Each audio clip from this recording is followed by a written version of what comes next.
I would like to introduce to you my friend and sister, Elisa, all the way from Norway. Hi, Elisa. Hello. Good to see you. Yeah, you too. Yeah, It's really you're good to be most here. welcome in Rwanda. Thank you. Especially in Ywam, Kigali base. Thank you. Yeah, I know that this is a difficult time for the whole world. Yeah. We are battling with the coronavirus pandemic, and it hasn't been easy for all of us. But here you are. You're not. You're not in Norway. No. You're not with your family. I'm wondering, how did you make it? Was it difficult for you to travel? You had fear that you have the virus on the plane. How was it? How was your journey? You know what? Honestly, right before I traveled, that was the time where things got a little bit more stricter in Norway as well. And then that was the time where you texted me telling me that actually Kigali is going to be on a lockdown. And all my friends were advising me to not travel. And so actually I was at I was about to cancel my trip, and then I thought to myself, you know what, actually I haven't really asked God about it yet. So I sat down and I prayed about it, and so the wisdom of everyone around me told me that, you know what, it's a stupid idea, just stay good, tap out, and don't go. But then I sat with the Lord, and I felt like, you know what, you're still gonna go, and it will be easy. And then I talked to my dad afterwards, because I told him that I was gonna stay and pray for it, and so he would too. And then he was like, so what'd you come up with? What are you doing? And I said, you know what, it sounds really crazy, but I think I'm still gonna go. And then he looks at me and he goes, if that's what Jesus is telling you, then of course, there is no other way, he told me. And so they were really encouraging, and they were like, you know what, sometimes you have to do something that seems a little bit out of the ordinary to be able to do what actually God is asking you to do. And so when I'm saying that, yeah, I did travel during a time like this. I'm not saying that everyone should travel. It's not, because I do think that we should care. So with that, so my parents were really encouraging, and so they told me that, of course, and I want to be careful saying this, because sometimes, I wouldn't want to travel if I didn't actually feel like I feel really peace about it, because then it would just be stupidity, because I do think that we are to be careful during a time like this. And I think that if we are very careless, it's not going to make anything better, right? But so for this specific time, I really felt like I was challenged and invited to continue to go. And my parents encouraged me and said, you know what, sometimes you have to do something that looks a little bit different, and you just have to trust, because if you don't, then how is God really going to be able to use you? And so I came here during such a time as this, because I think there's something so beautiful about following Jesus, and that is something that I do want to capture. And so actually traveling here was really easy. So Wow. yeah, it was so smooth. I had no complications, and so I really just felt like God was really covering me in that. I had almost a whole row to myself. I was there was no people around me, so just distancing itself was really easy. So I felt really peaceful just coming here, and so it was really good. Yeah. That's beautiful. Yeah. That's beautiful. Tell me, Elisa, what was the purpose? Why did you come here? Yeah. Was it like you missed us? You missed Rwanda as a nation? What was that was pushing you to travel even in a time like this? Yeah. What was on your heart? Well, obviously, because I was here 4 years ago, obviously I did miss you guys. Oh, yeah. But the thing was that sitting at home, just kind of sitting in my own room as my prayer closet, I've just been reminded over and over again of how easy it is to be distracted. And especially I've worked a lot with people that they strive and they give of themselves to something that isn't fulfilling. And what I mean by that is, for example, God created the world and the earth and everything in it is His. And it is beautiful. He created it beautiful. But how a lot of my friends view beauty is different to what I believe the original design of God's definition would be. And so, and then that again got me thinking of like, wow, God, like people are so willing to like give him themselves and kind of get lost in the process of chasing this idea they call beauty, for example. But then it just got me thinking of like where that really comes, or like how we can kind of shift that. And then I was thinking about the beauty of following Jesus, and I think that looks so opposite from the world. For example, the beauty of following Jesus might cost you. Honestly, it might even require bravery. It might require everything you have, your guts, and like you choosing to serve someone, preferring someone else, even when it's not comfortable.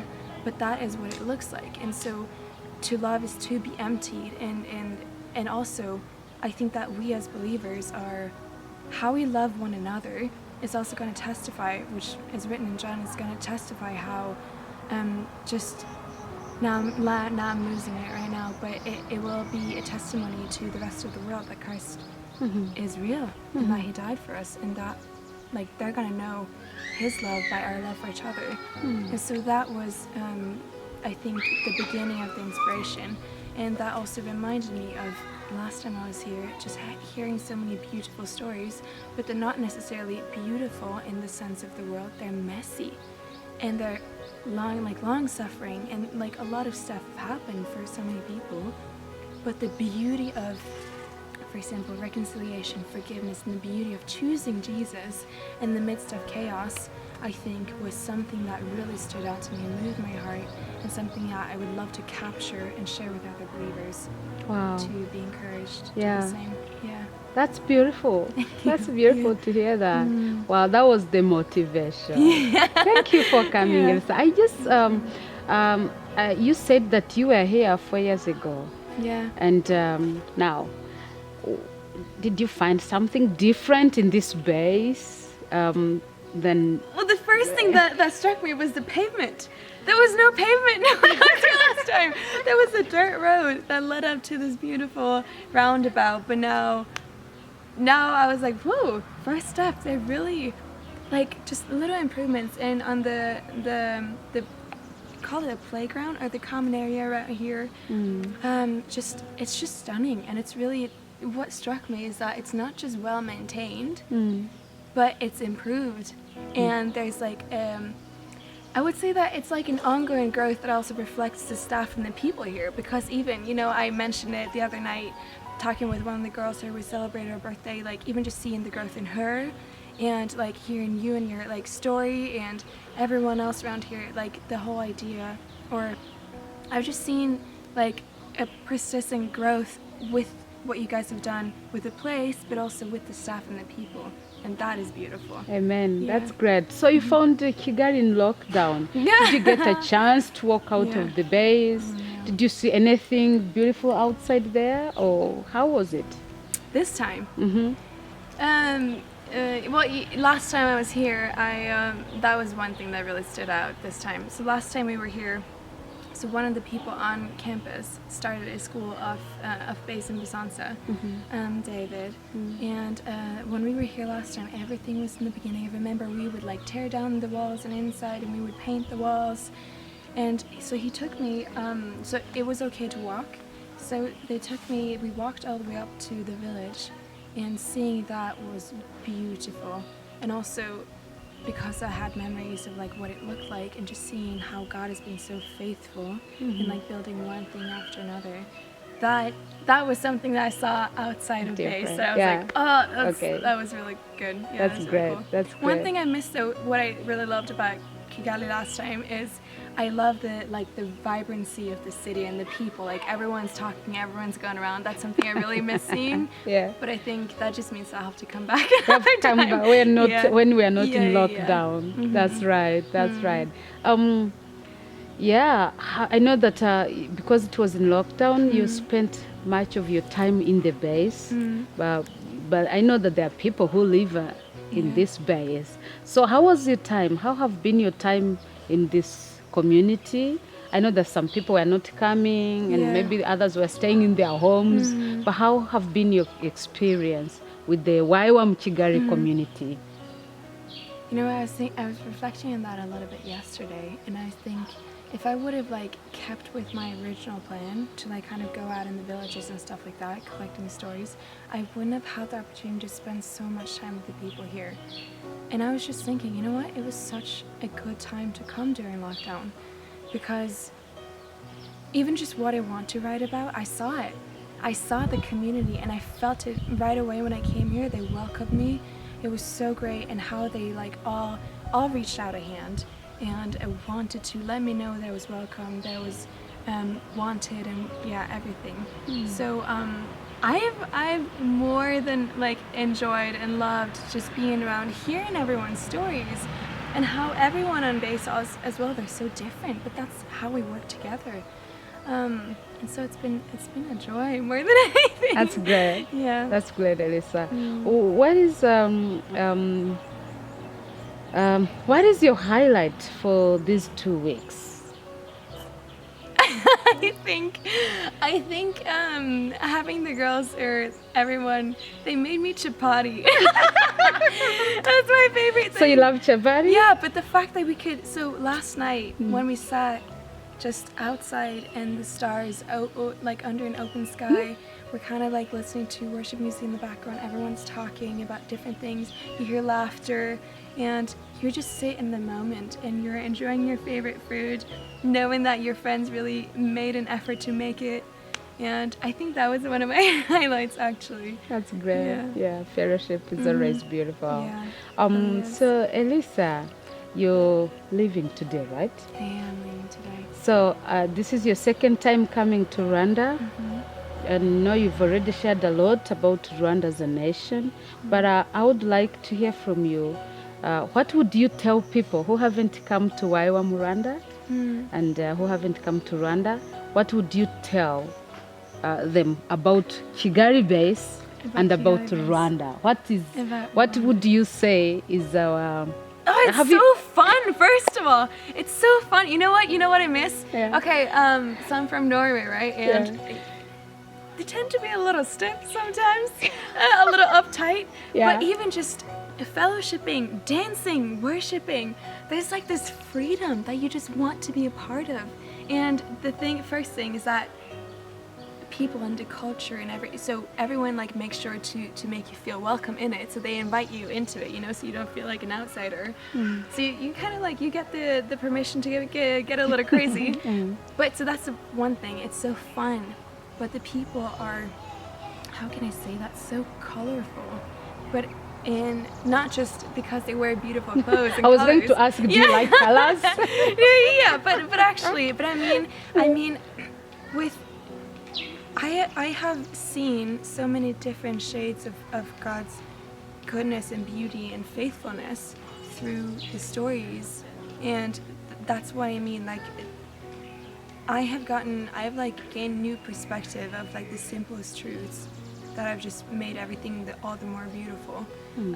So that is something. I think that the Rwandese are a beautiful people, and you're very joyful, which also is a testimony itself, given the crazy history, and your culture is rich. It's so rich in the celebration of people and you as a nation. And I honestly, there's nothing that like would hold me back from, no, I'm already certain that I'm gonna come back here. But I would tell people that it's definitely worth coming, and I think you'll be surprised. Because it might be a little bit different than what you expected it to be, but it'll be all the better. It would just feel so much better. Yeah. Thank you. Thank you so much. So you're saying Rwanda is rich, Rwanda is hospitable. Absolutely. The Ywam Kigali staff are fun. Oh, they're so fun, and they're so kind and patient. Yeah. Because, you know, also when you travel different places, and Ywam it's just a hot pot of different cultures, right? But there's a different, there's an understanding and like a patience to want to meet, and to it's very inclusive, and it brings whoever is from a different culture even in, and it opens up for learning instead of tension. and so staff here are incredible, and even they are from different places, Burundi, Uganda, and even just watching how they've come together also is really encouraging. That's great. So, yeah. Thank you for appreciating us. I know that many people don't like to ask feedback, but I'm sorry, I'm going to ask you feedback. Oh no. Is there something that you would recommend, especially Ywam Kigali base, that they can work on in terms of improvement, change, something that is you think is missing, something you can recommend that we work on? Well, okay. If it's there. Well, this is so different though. It's so different. One thing, I am a Westerner. I am very Norwegian. I'm Scandinavian. So one thing would still be like I really appreciate, and I know that you do. So you do a really good job with clear communication when it comes to time and commitments and different things. And I think that is a big thing. But also, it was so different this time. So. I can't really think of anything. I've loved every moment, every minute, and also I love the flexibility because it is needed. So finding that balance also, like, it challenges me, which is good. That was terrible feedback, was it? No, it's not. It's not. It's very important to hear what we need to improve. So you're saying communication? I want to try and see if I heard you well. Yeah, maybe communication, especially when it comes to schedule. But it looked different this time, so I think, okay. I feel like I don't have much to come with. I just loved it. Yeah. Just loved being around. Okay. Thank you, Elisa. Thank you. Thank you. I'm glad that you had a good time and you had a very fun time with the girls and everyone at the base. And thank you for choosing to come to Rwanda in a difficult time like this. Please pass our greetings to your parents. Tell them thank you for encouraging Elisa to go to Rwanda. And have a great time in Norway. Thank you. Please come again. Yeah, I have to now. Thank you, Elisa. Thank you, Margaret.